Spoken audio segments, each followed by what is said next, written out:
అసువులు వాసిన అమరులారా అందుకోండి నారుణ వందనాలు. మీ త్యాగ ఫలం మీ కర్మ ఫలం వృధా కానీయం.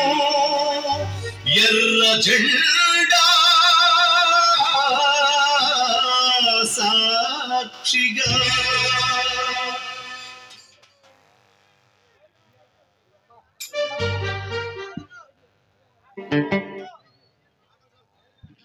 ఆకలి స్థావులతో దేశం అల్లకుల్లాలవుతుంటే నువ్వు ఎంజాయ్ చేస్తున్నావా ధర్మరాజ్? ఎవరా నువ్వు నన్నే పేరు పెట్టి పిలుస్తున్నావు? ఒళ్ళేమన్నా పొగరెక్కిందా ఏమి? పొగరెక్కింది మాట్లాడరా? నీకు ఓట్లేసిన ప్రజలు తాగటానికి నీళ్లు లేక తగలాడిపోతుంటే నువ్వు ఫారెన్ విస్కీ తాగుతూ పరవశించిపోతున్నావా? భారతదేశాన్ని ఉద్ధరించడానికి ఆ దేవలోకం నుంచి దిగి వచ్చిన వాళ్ళ మాట్లాడుతున్నావు. నువ్వేమన్నా గాంధీకి వారసుడువా? నా పేరు క్రాంతి. నేను గాంధీకి వారసుని కాదు, నగురుకి మనవాడిని కాదు. గాంధీ పేరు చెప్పుకునే బ్రాందీలో మునుగుతారు నీలాంటి నాయకులకు గుణపాఠం చెప్పాలని వచ్చిన బరిలోకి దిగిన బాలచంద్రుడిని రా. నువ్వు బాలచంద్రుడివైనా బ్రహ్మనాయుడువైనా ఐ డోంట్ కేర్. నీలాంటి ఉగ్రవాదులను ఈ నగరం పొలిమేరలో పాతేసిన హిస్టరీ రా మనది. గత చరిత్ర వైభవాన్ని తలుచుకుని అది గర్వపడటానికి నీ బతుకులో నిజాయితీ నిండి లేదు. అది ఎప్పుడో పాపాలతో ఎండిపోయింది, మోసాలతో పండిపోయింది. హద్దులు దాడుతున్నావు.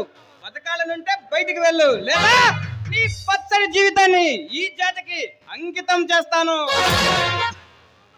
ఈ దేశ సౌభాగ్యం కోసం పాటుపడతానని ప్రమాణ స్వీకారం చేసి ఈ పదవిలోకి వచ్చిన నువ్వు ఈ దేశ సుఖం కోసం ఏ సుఖాన్ని వదులుకున్నావు? అమ్మాయి కూడా అడ్డమైన వాళ్ళ కాళ్ళు పట్టుకొని అధికారంలోకి వచ్చింది. ఆశీల కోసం కాదురా, పెంచుకోవడానికి. ఇలాంటి నీచమైన రాజకీయవేత్తలు ఉండమంటే రాజకీయం రకానికి ఒక రంకులా మారిందిరా. పిచ్చివాడ, ఈ ప్రజలకు ఆ మాత్రం తెలివితేటలుంటే మళ్ళీ మాకు అధికారాన్ని ఇచ్చేవారే కాదు. ఇప్పటికైనా మించిపోయింది ఏమి లేదు ధర్మరాజ్.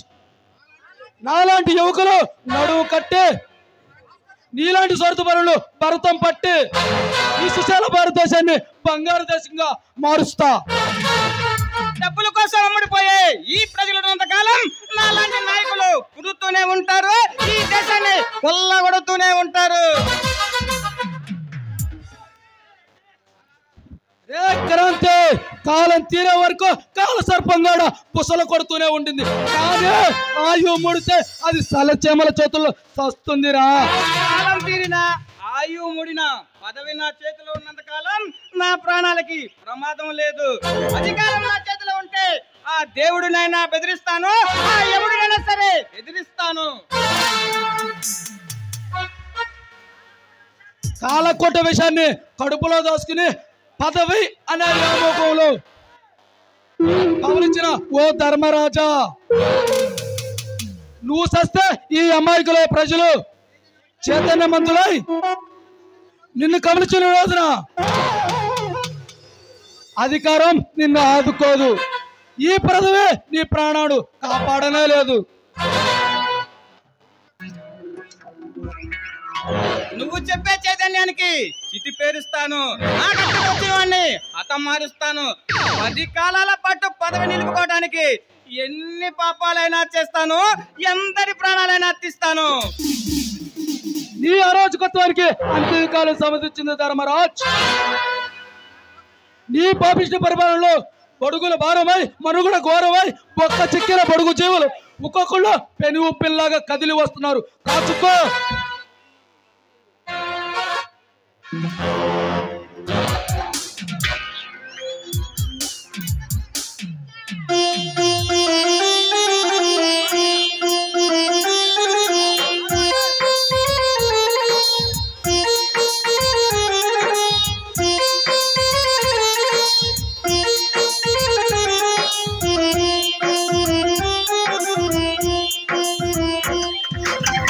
నరముని చూస్తున్నా చిత్రహింసలు చూస్తున్నా